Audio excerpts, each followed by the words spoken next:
Seed Money, The Law of Tenfold Return and How It Works, by John Hosher. Audiobook edition 2021 by David DeAngelis. Narrated by Jeff Lewis. All rights reserved. An easy way to add to your income. Let us imagine we have $50 in United States of America currency. We could put the money in a savings bank, and it would return us approximately $2 a year. We could buy a mortgage certificate and get a return of $3 or even $4 a year. Or we might use the money to buy a share, or, depending on the price, several shares of stock in some corporation. Perhaps get dividends and, provided we bought at the right time, make a profit on the transaction. Of course, we could also use the $50 for food, rent, clothing, books, tools, or for other needs, or just for pleasure. That is why money is the medium of exchange. It can be used for many things. One of the things money can be used for, which at this writing is not generally known, is as seed money. This means that we can so use money that we reap a harvest of multiplied money. Just how do we plant seed money? What happens when we do plant it? We give it to our church or to a hospital, school or college, or to any of the social service organizations which subsist on donations. Or, if we so wished, we could give it to any needy person, friend or stranger. Then we follow a specific mental formula derived from the great teacher and proven absolutely true and dependable by such financial giants as the first John D. Rockefeller, Andrew Carnegie, Julius Rosenwald, Andrew Mellon, and others of great wealth. With perfect safety, without any risk whatever, our seed money, so planted, will return us tenfold. We will receive back $500. Can't you just see the bankers and the economists holding up their hands in horror at such thought? They will tell you it cannot be done. You are welcome to believe them and lay this booklet aside or give it to someone else. Or you can read it and learn how seed money multiplies, why it multiplies, and by following the principles and methods set forth, prove its truth for yourself. Incidentally, it has often been said, and many times inaptly, the truth shall make you free. The only truth that will make you free is the truth which you prove for yourself. If you cannot prove it in your own experience, if you cannot apply it and demonstrate it in your daily life, whatever it is, truth or not, it will not make you free. Long ago, the prophet Jeremiah knew about seed money. A prophet becomes a prophet because he is inspired. He can by some means rise to higher levels than ordinary people, and so more clearly see things and know things for what they are. In our language, that is what Jeremiah said in one of his most exalted states of inspiration. Prove me now herewith, saith the Infinite, and I will open the gates of granaries of infinite resources, and pour out upon you such blessings, such wealth, such prosperity, and such overflowing abundance of all the good things of life that you have not the power to receive. Were Jeremiah around today to witness for us, he would tell you that our $50 planted as seed money and properly cultivated would return us $500, and that other seed money sums would return proportional harvests. Here is a story which happened in California 8 or 9 years ago, of how a friend of mine proved Jeremiah's promise with typewriters. My friend Sigmund was studying to be a writer. He felt he could progress faster if he had a typewriter. Sigmund asked me to help him demonstrate a typewriter. I agreed, and we started our work that night. Although Sigmund had often been writing at his desk, when his landlady came up to straighten up the apartment the very next morning, she suggested that he go to the basement and get the typewriter some folks who had once lived there had left. She told Sigmund he might have the typewriter. Sigmund phoned that day and gave me an account of what had happened. He said, however, the machine was not new, and that he had taken it to have it cleaned and put in working order. The following day, Sigmund packed up the typewriter and asked me to come and see it. I went to his place. I'm quite certain it was not the first typewriter ever manufactured, but it could have been the second. The two of us sat quietly and looked at it. "Does it work?" I asked him. Sigmund laughed. During the next few weeks, the machine needed fixing several times, and Sigmund told me he finally decided to leave it in the repair shop. Soon after, I was called to Phoenix, Arizona, where I spent several months. When I returned to California, I went again to see Sigmund. He asked, "Why don't we try the typewriter demonstration again?" "Let's apply what we learned from the other effort," I suggested. "We know typewriter period is not enough," Sigmund said. "What kind of machine do you want?"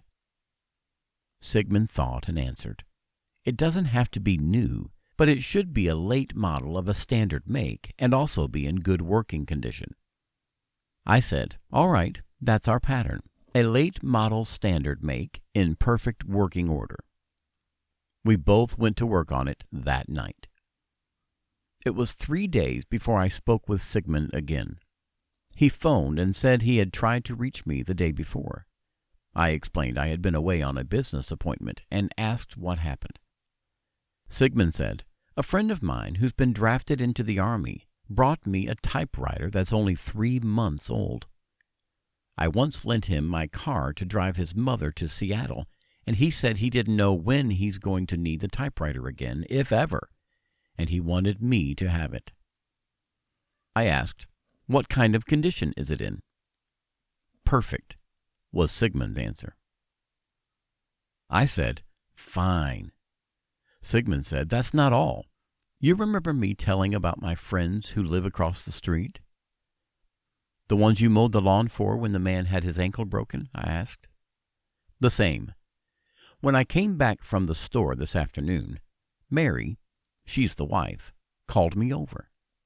They are going back east and have more than they can haul in their car. They bought a typewriter a couple of years ago when they tried out the mail order business at home, but the business didn't prosper, and they gave me the machine. Mary said they had been watching me write in longhand at my window, and they wanted me to have it. I couldn't refuse it, so I brought it home with me." I said, "Great! Is it in good condition, too?" Sigmund said it was in perfect condition. Then I pointed out to him that we had demonstrated 2 typewriters. I heard him laughing over the phone. I asked, "What are you laughing about?" He answered, "I have 3. This morning, when I went for the mail, there was an almost new machine in front of my apartment door with a note typewritten, 'This is a gift.' I thought perhaps you sent it." I told him truthfully, "Sigmund, not only did I not send it, I know nothing at all about it." Sigmund said, "We'd better turn it off. I don't want to go into the typewriter business."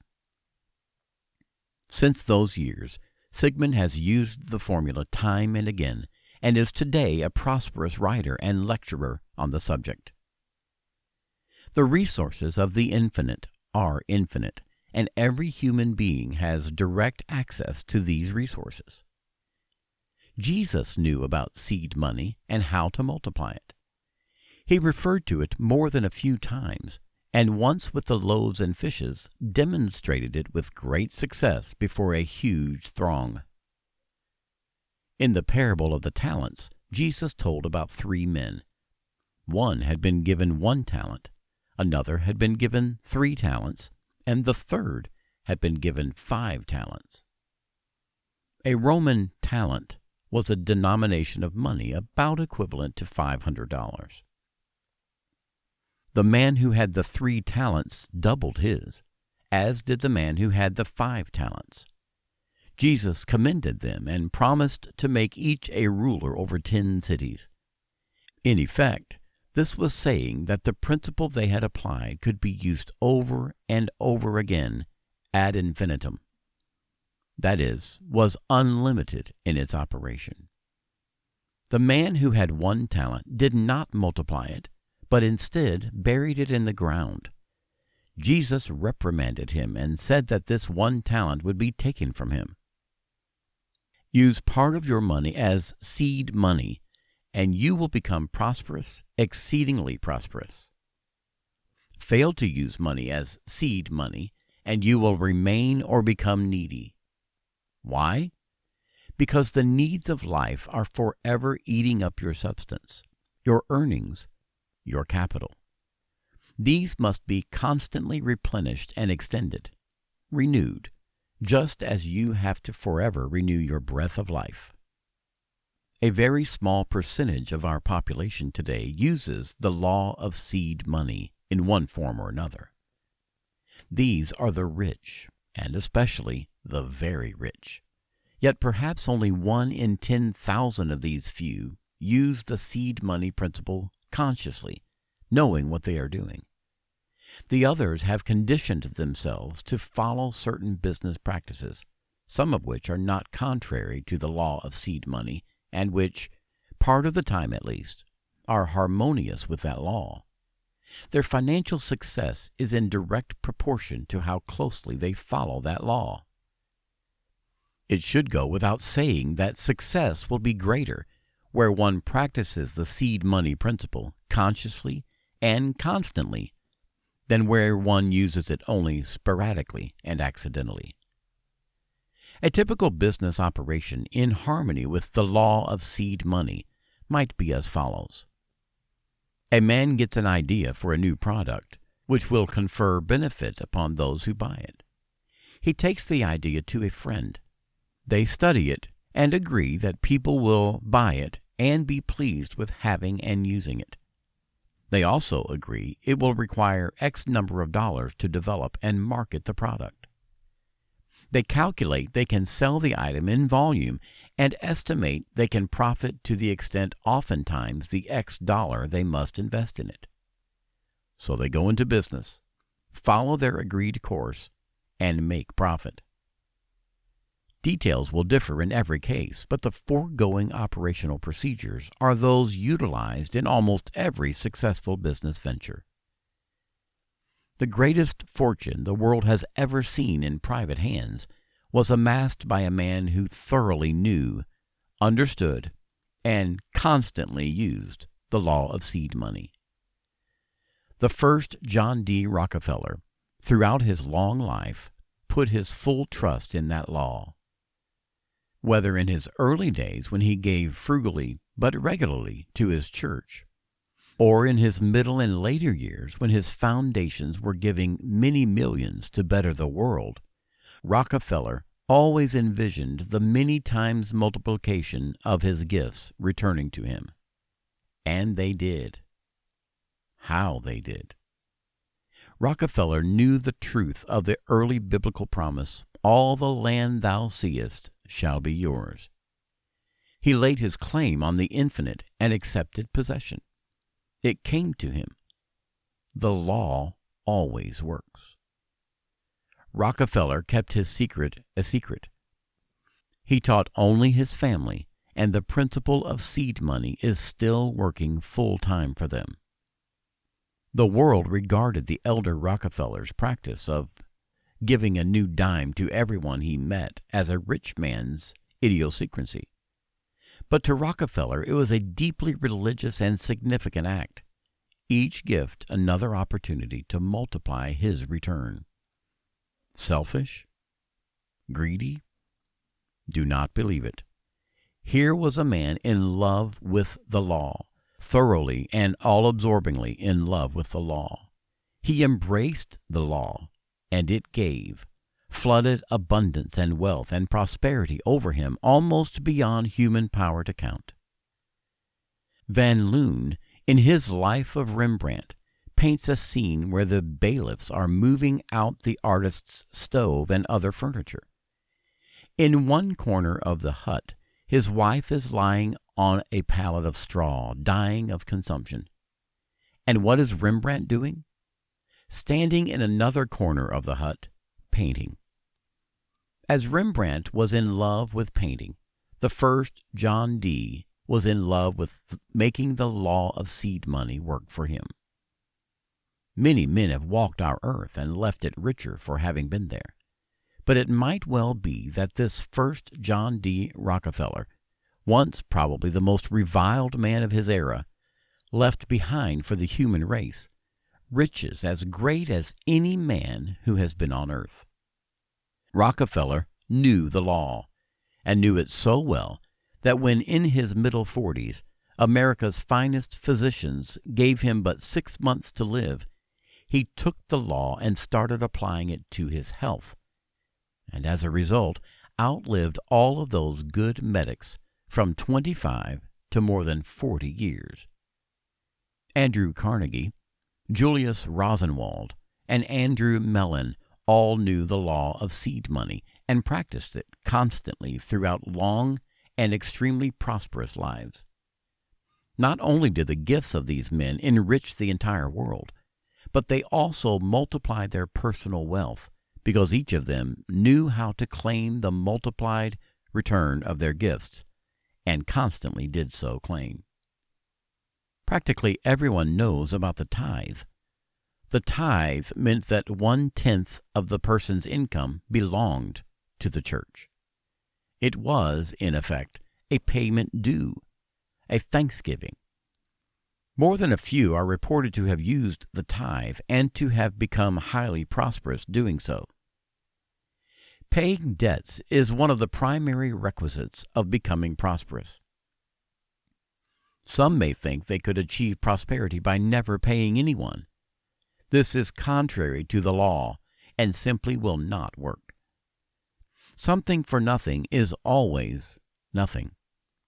You must either pay as you go or pay later with interest compounded. Jesus warned about paying debts when he counseled to pay any you owe, lest ye be cast into prison, and shall not come out until you have paid the last farthing. Debts are a prison. Get more than you can handle, and you will learn that the great teacher was exactly right. The best practice for prosperity is to pay your debts before they are due, insofar as it is possible, and so keep them out of your consciousness. There is a distinct difference between the tithe and seed money. The tithe is a gift after you have made the income. Seed money is a gift in order to claim a tenfold return. Seed money applies the law directly, and therefore much more effectively. In utilizing the seed money principle, you are saying, in effect, here's the seed I plant. Here's the investment I make with the infinite. Here's the money with which I bless my fellow beings. I claim my tenfold return. I am drawing on my ultimate account with the infinite. Why tenfold and not 11-fold, or 20-fold, or 30-fold, or millionfold? Simply because the number 10 is the easiest of all to multiply by. You merely add a 0 to the figure with which you start. The 0 is symbolical, meaning it is nothing to the infinite to send you your multiplied return, that to the infinite it is less than the air you breathe. The full figure of your return, however, is and must be important to you, important enough to call forth from you a full-hearted thankfulness as well as the necessary mental work. Gratitude is an open door to abundance. It helps to shorten the time required for your demonstration. Chemists tell us that for each 10 degrees increase in temperature, the speed of a chemical reaction doubles. So add the warmth of thankfulness, of gratitude to your seed money formula all along the line. Why not a millionfold? Because you must be able to conceive yourself as having the amount you claim. In fact, you must imagine you already have it. Let us say we give $50 in accordance with the law of seed money and lay our claim on the infinite for $50 million in return. Then we begin to wonder where all that money is coming from. We begin to doubt. The doubt shuts off our return, creates a block. It will be the doubt we demonstrate. So the proper method is to start the process giving, planting no more than you can conceive yourself as having the tenfold return of, and then lay positive claim to that. You may be told by someone that laying claim to a specific amount limits you. This is not the law. Claiming a specific amount makes the demonstration both easier and more rapid. Actually, you do not limit yourself by making a claim for a specific amount, because you can apply and reapply the principle an endless number of times, either in succession or concurrently. Do not pay the slightest attention to where your return is coming from. That is neither your work nor your responsibility. The infinite takes care of both the means and the manner. Your work is to claim the tenfold return of your gift and to leave all constructive ways open for it to reach you.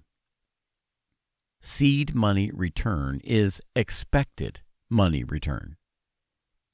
The means by which it comes to you and the manner in which it comes to you may be unexpected, more than likely will be unexpected, but the return itself is expected. The repetition is both for emphasis and to help clarify the operation in your mind. How long will it take? There is no time in the infinite. Time is a human concept.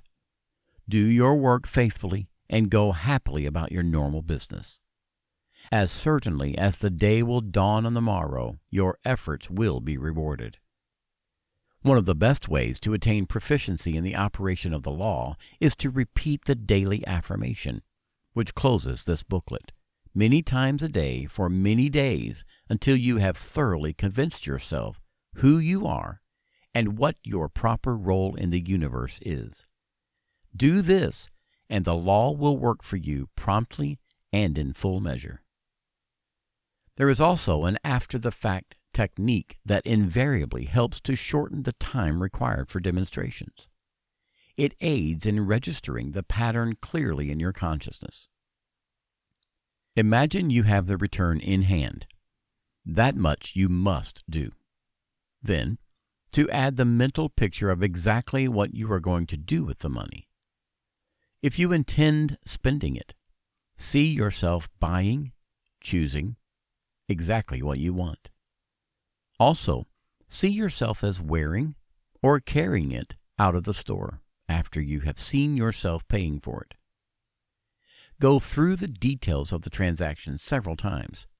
What you said, what the salesperson said, the store or stores in which you are going to make the purchase or purchases. Put in all the details. Or it may be you are going to put the seed money return in your bank. Then see yourself going into the bank, making out a deposit slip, carrying it and the money over to the teller's window and speaking to the teller, giving him the money and the slip and getting your receipt back. Imagine what the teller says to you and hear him saying it. Also, imagine yourself sending another check to your church or to your favorite social service organization as the next step in utilizing this unlimited and ever-new source of wealth. The law is there for you to use just as the fresh, wonderful air in the earth's atmosphere is there for you to breathe. Would you choose to spend your life without fresh air? In a smoke-filled room or in an area constantly saturated with smog? Such conditions take their toll in life and health for those who choose them or permit themselves to live in such surroundings.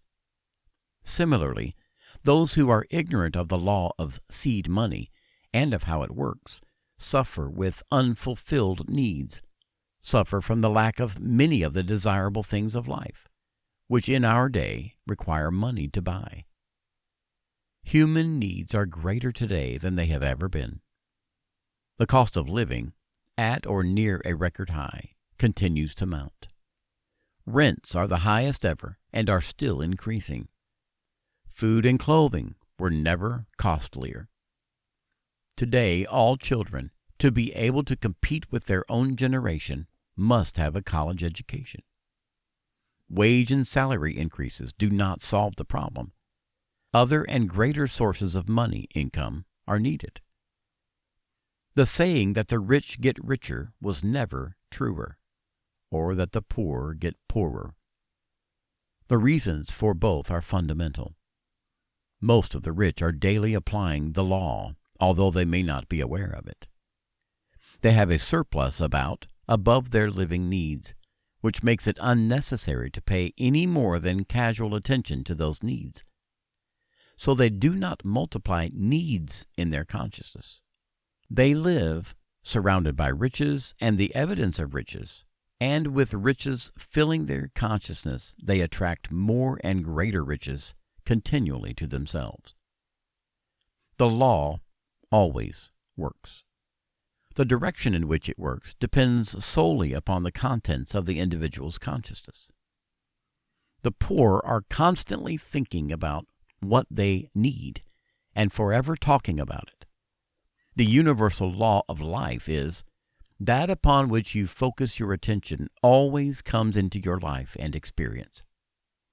The individual's only salvation is to get himself out of the vicious circle of need and poverty, to stop focusing on them and instead focus on receiving, having, sharing, and giving. A man I know by the name of Sheldon found a way out. This man had many ups and downs. He was twice a millionaire, both times when $1 million was a lot of money. Some months ago, Sheldon's business failed. The immediate cause was a bad credit loss. Yet he knew there was a deeper cause. I suggested to Sheldon the John D. Rockefeller technique of giving. When he answered that he has given not thousands, but hundreds of thousands of dollars away, I knew he spoke the truth. Sheldon has never been known to refuse a request for help. I explained to him that although giving was necessary, just giving was not enough, that one could easily go bankrupt giving without return. He listened for an hour as I outlined the principle of seed money to him. Sheldon asked, "With what do I start? I'm flat broke." Actually, he had $3 in his pocket. On my advice, he exchanged his $3 for 300 new pennies and started giving them out one at a time. I received the first one. Each time he gave a penny, he would multiply it in his consciousness and see the multiplied return as having been made to him. The same evening, before he had given out all his pennies, a long-forgotten creditor came to his home and paid him $12 on an old bill. On my advice, Sheldon went again to the bank and this time brought back 200 new nickels.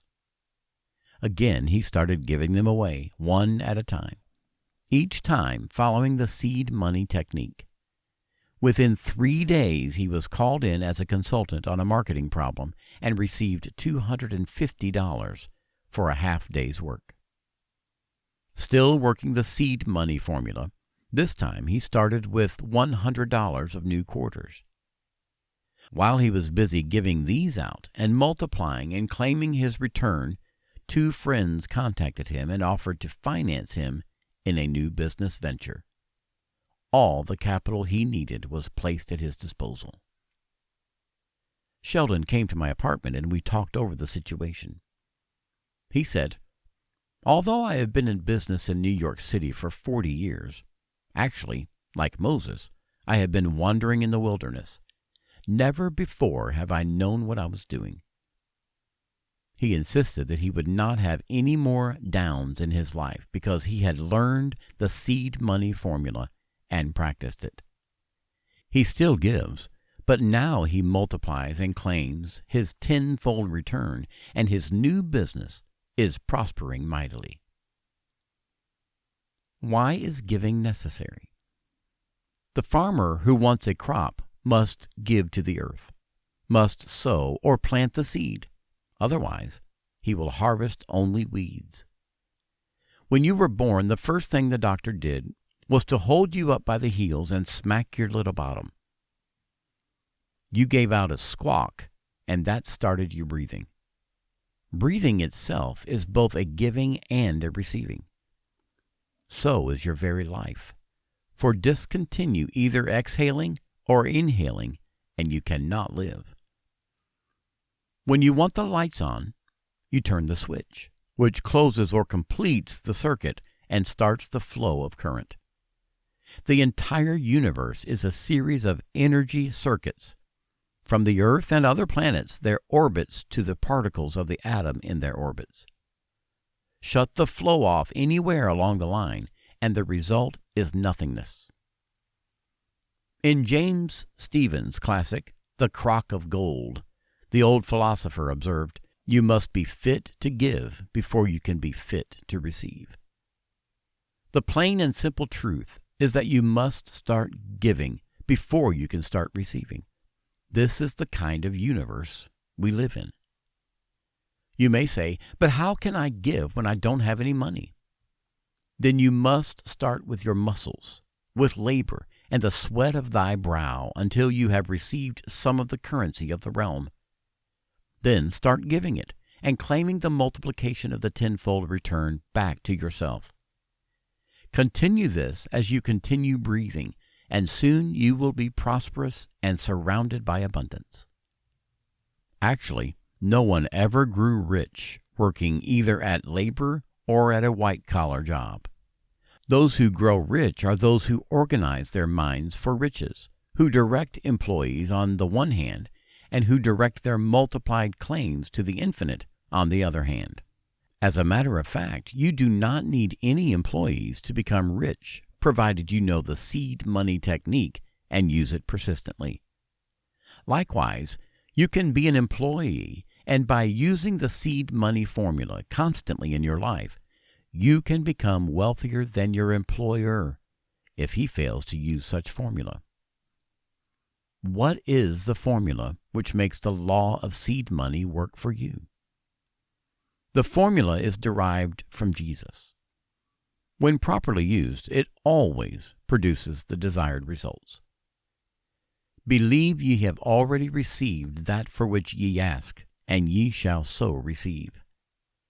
No words ever spoken or written in any language carry greater or more far-reaching importance than these words. Please note, you are not asked to join any organization. You are not asked to attend any meetings. You are not asked to subscribe to any dogma. You are not asked to follow any ritual. You are not asked to believe any theories, opinions, or suppositions. You are only asked to believe that you already have received whatever it is you want. Surely this is not too great a price for you to pay to achieve your desires. Imagine they are yours now. What could be easier? And it works. It works. It works. Anyone can prove it conclusively for himself. Do you remember the saying, "A little child shall lead them"? Why shall a little child lead them?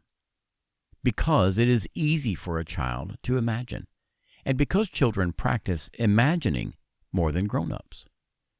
To repeat, the only thing which you have to believe is that you have already received that which you want.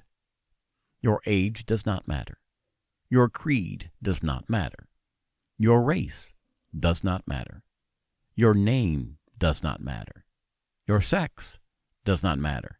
Your political affiliations do not matter. Your nationality does not matter. Your education does not matter. Simply believe you have already received whatever it is you want. No one else can limit you. If you want to limit yourself, you can. Otherwise, the entire resources of the universe may be yours. One morning, not long ago, I was waiting on a street corner in Manhattan for a bus to take me to my office. A man who had been sitting on a nearby bench arose and shuffled over to where I stood.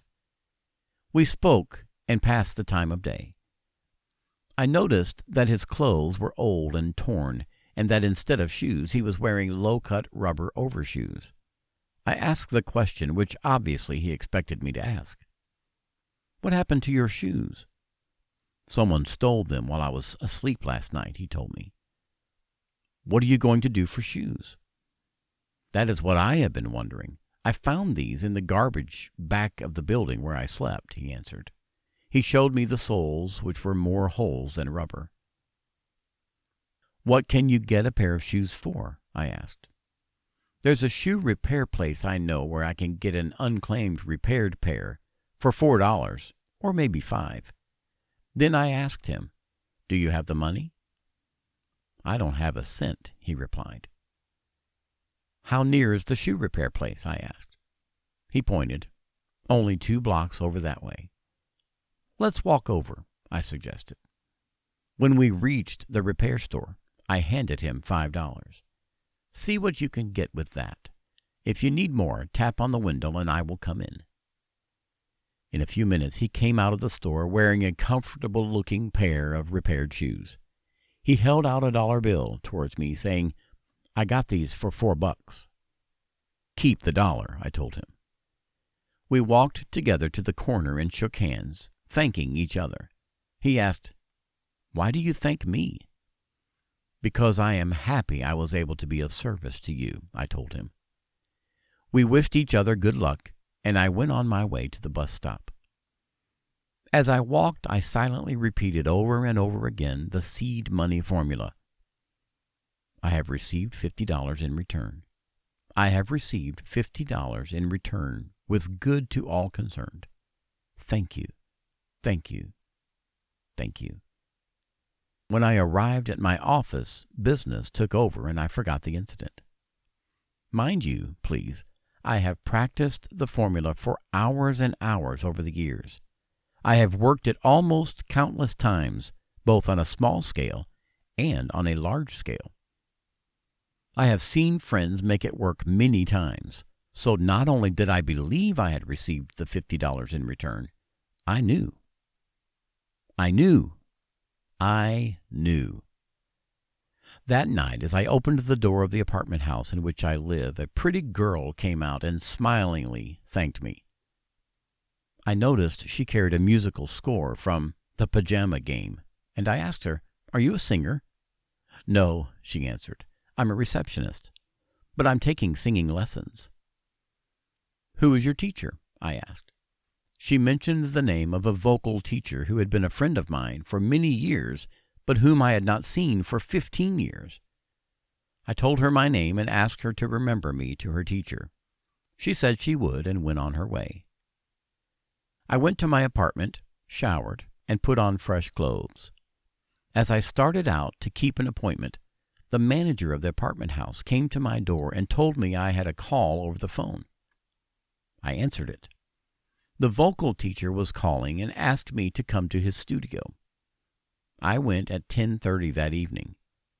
After we had shaken hands and congratulated each other on none of the 15 years showing, he said, "John, before you moved to California, you did some publicity for me, which proved very profitable to me. You never sent me a bill." I explained that I had done it as a favor, that it had not required any time, merely a phone call. He said, "Had you billed me then, I could not have paid you, but I would like to pay you now." He walked over to the baby grand piano and picked up a check already made out and offered it to me, saying, "Will $50 be all right?" I answered, "$50 is exactly right." There may be some who will scoff and say I have linked two events which had no fundamental relationship to each other. However, the wiser will believe me when I say the $5 given to the needy man for the shoes and the $50 out of the blue for a forgotten service were as certainly linked to each other as my fingers are linked to my hands. Here was a penniless, needy man in rags without shoes who unknowingly brought to me $45 in profit, in added wealth and prosperity, which it is conceivable might never have otherwise reached me. How was this possible? It was possible only because I knew the law of seed money, the principle of tenfold return, and I took the opportunity which came my way of aiding a fellow being and of then applying the law and claiming my multiplied return. I thanked him sincerely before we parted, and should he ever read this, I thank him again. To repeat, and so that there can be no vagueness or misunderstanding in the mind of any reader as to how he makes his claim on the infinite for the multiplied return of his gift, I wish to point out that he does so by believing he has already received such multiplied return. It is as simple as that. Instead of continually saying, as many do, I want, I need, or I do not have, say, I have, I have, I have, I have, I have. In addition to making the gift to start the flow of prosperity to you, believing you have already received your multiplied return is your only work. Practice this art of believing specifically as an actor practices his lines, as a champion golfer practices his swing, as a great concert pianist practices his instrument. There is no other endeavor in life which will pay off so well. Begin the practice now if you want to grow exceedingly prosperous and rise above all the want and lack and have great riches in their place. There was a woman neighbor of mine in Hollywood who was on the verge of committing suicide because she could not find work. She had borrowed all she could from friends and pawned everything pawnable. After hours of talking with her, she agreed to give and did give $6.50 of her last $7.20 to the Salvation Army. Within 3 days, she received a cashier's check from a son whom she had not heard from in 5 years. After buying food, paying a week's rent, she had $20 left. She told me, rather sheepishly, that she had taken $15 of that and gave it to the Salvation Army. She said, "It worked once. I hope it will work again." I explained to her that when you work the law, you do not need to hope. You know. A friend of mine, a man named Carol, now has a gift shop in Los Angeles. When he was struggling, trying to save enough money to open the shop, he had a letter from a 9-year-old niece of whom he was very fond. The niece asked him to lend to her $300 so that she could have her teeth straightened. Carol told me about the request. He showed me the little girl's picture, saying she was the prettiest child he had ever seen. The picture showed she was pretty. But Carol said, "I can't lend her the money. I have less than $1,000, and I need more than $3,000 to open a gift shop.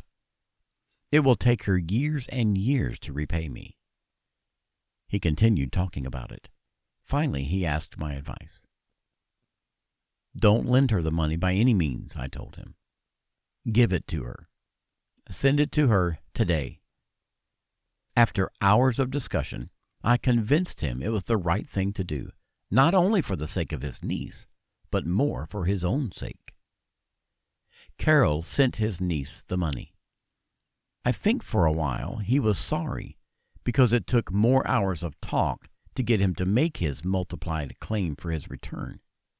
He agreed, however, and did make his claim.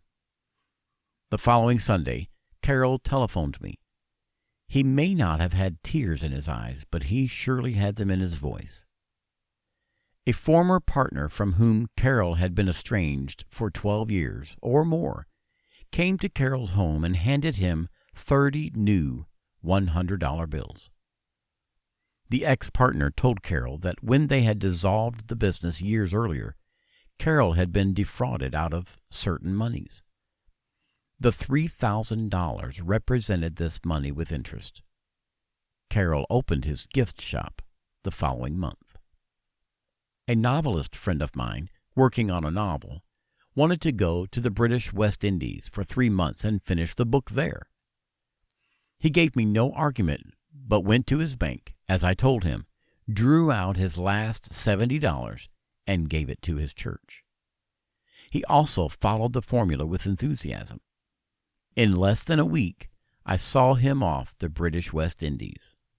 A publisher whom he had not previously known had contacted him and employed him to do a series of 3 magazine articles on those islands. My friend received a $500 advance, plus a check for $200 on account of his expenses. Please recall that, in the words I spoke to myself returning the bus stop, the phrase was included, "with good to all concerned." This phrase should always be a part of any claim you make on the infinite. There is no telling how the return you claim will come to you. The only telling for certain is that it will come. You do not want some loved one to die and will to you the amount you claim. You do not want to receive it as a result of an injury to yourself. So always, always, always include in your multiplied seed money claim, or for that matter, whenever you draw upon the infinite for anything, the provision "with good to all concerned." In this manner, you protect yourself and all others who may be concerned. Carefully check your motive in each of your seed money operations to make certain that there is no content of harm or intended harm in it towards anyone concerned. Whether the money is primarily for yourself or for others, or simply for reserve to practice providing the law, it should manifest with equal ease. The law does not care. But if there is harm in your consciousness towards anyone, that harm will multiply also and return to fall upon your own head. You cannot fool or sidestep the law. Why you cannot will be explained in the pages which follow. In the times of the great teacher, very little was known regarding human health. Disease was rampant. Almost everyone was ill. Life expectancy at birth was extremely low. Even in Shakespeare's day, it was reported as having been 4 years. Much of the ministry of Jesus was devoted to healing those who had little or no other chance of health. Today, we have a great medical science, mammoth and well-equipped, ably staffed hospitals in every area. We have physicians' offices in almost every block, with expensive research laboratories dotting our land. Dr. Arnold A. Hutschnecker, a physician who has practiced internal medicine in New York City for more than 40 years, states in his book, The Will to Live, that in spite of a long succession of miracle drugs and great advances in medical knowledge, about 1/2 of the people in the world are ill at any given time. In contrast, 99% of all the people in the world are living hand to mouth in the face of the greatest prosperity the race has ever witnessed. It is our opinion that were Jesus alive today, he would devote some of his time and teachings to telling his listeners how to become prosperous.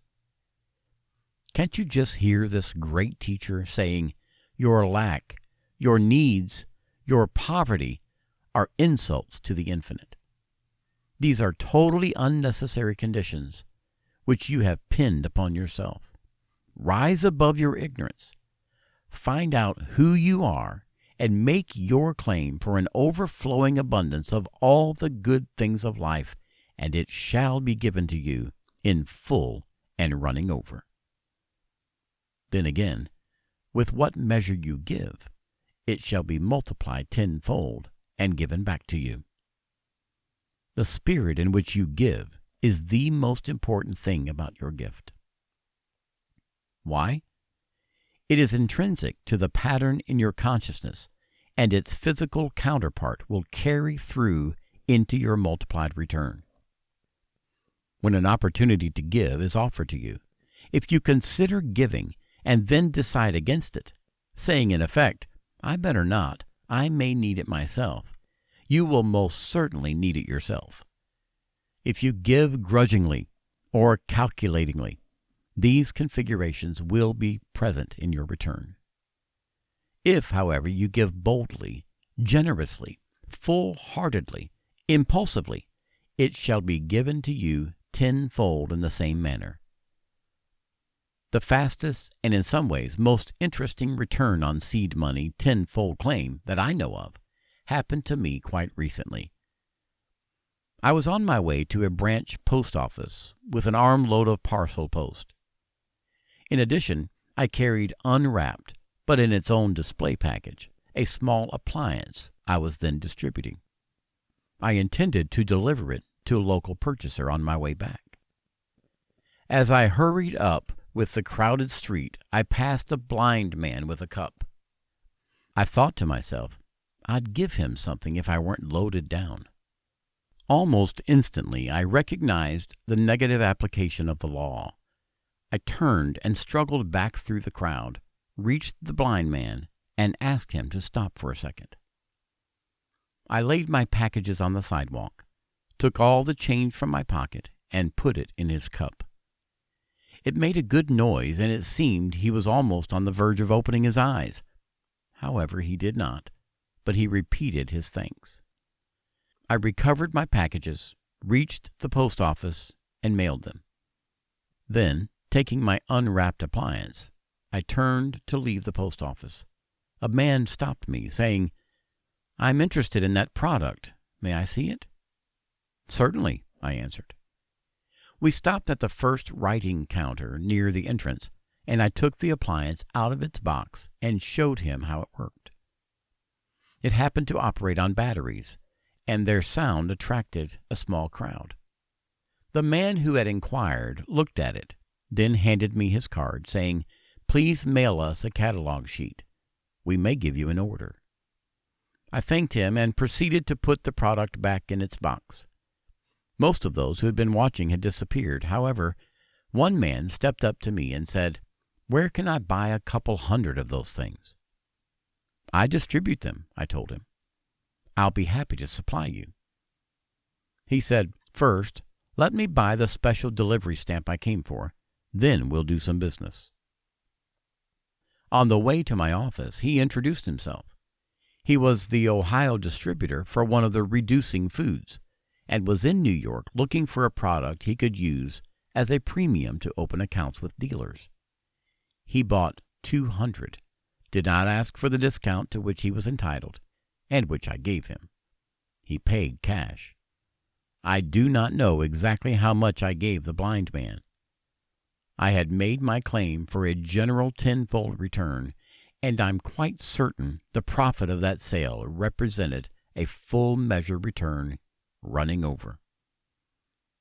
Perhaps the most significant part of the transaction was that the buyer was happy with his purchase as a child is with a shiny new toy. Here, then, in summary, the law of seed money.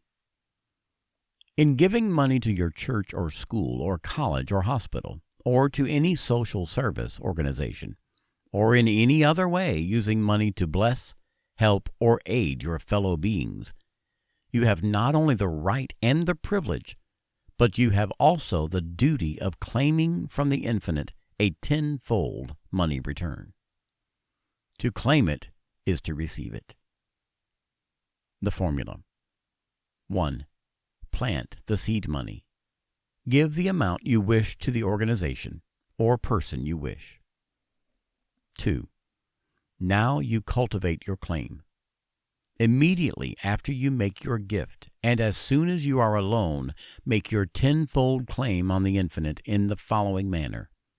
I have received blank dollars, tenfold the exact sum given, in return, with good to all concerned.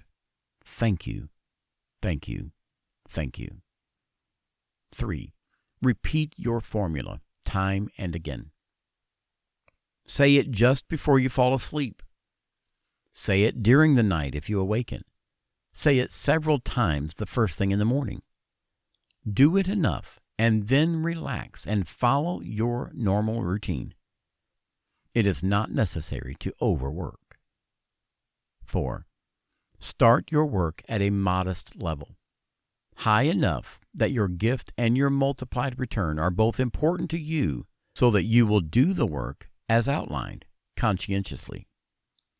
If you start at too high a level so that you begin to wonder where all the money is coming from, you are liable to incur doubts. Avoid doubts, or they will manifest in your results as nothingness. 5. Tell no one of your claim or work. Do it in private. You may do it silently or aloud. You may also write your claim or claims and refer to them at times to refresh your pattern. The only work you have is to impress the pattern on your own consciousness. 6. In the event your multiplied claim is not returned as rapidly as you think it should be, after you have made your gift and done the work on your claim to the best of your ability, then do the following. Refer to the daily affirmation at the end of this book. Read it and reread it until you know who you are. As soon as you realize who you are, your demonstrations will fly on wings to you. People will shove money at you. If you claim money from every side, you'll be literally able to pick it out of the air. 7. Give your gift in the spirit of complete trust. Give it boldly, happily, impulsively, full-heartedly, and generously. It will return to you tenfold. The law is always in operation. The formula works in your favor when you work it. No one else can do it for you. You must do it for yourself, just as you must breathe for yourself. We come now to knowledge, which insofar as we know, has never been revealed. Why do the law of seed money and the seed money formula work? Why must you believe you have already received it before you can receive?